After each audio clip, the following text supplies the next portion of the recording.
দোস্ত শোন না। আরে দাদা শোন। নতুন নাটক নিয়ে আইছো? বাসায় কি তোর টিভি নাই? আমি আইলে নাটক দেখতে মন চাই। তো নাটক দেখতে দেখতেই তো জীবনটা শেষের দিকে, টিভির নাটক দেখার টাইম কই? আছো তো বিছানার উপরে জায়গাইয়া, আবার কও জীবন শেষ। তুই মনে হয় মাটি কাটতেছো, তুইও তো জায়গায় শুয়ে আছো। শুইতে আর পারলাম কই, আমার অনেক ভয় করতেছে। কিসের ভয়?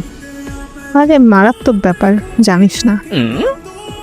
তোর কাছে সাধারণ ব্যাপার বলতে কিছু আছে নাকি? সবই মারাত্মক ব্যাপার হয়।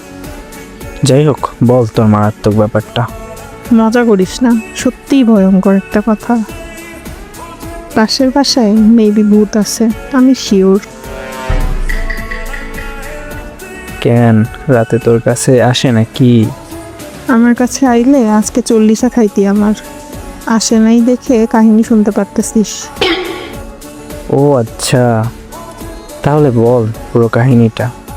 আরে রাত 12টার পর কেমন জানি শব্দ আসে।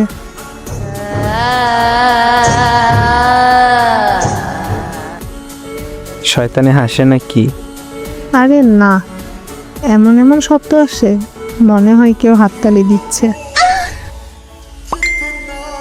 আরে বোকা, ওইটা হাততালির শব্দ না, ভালোবাসার শব্দ।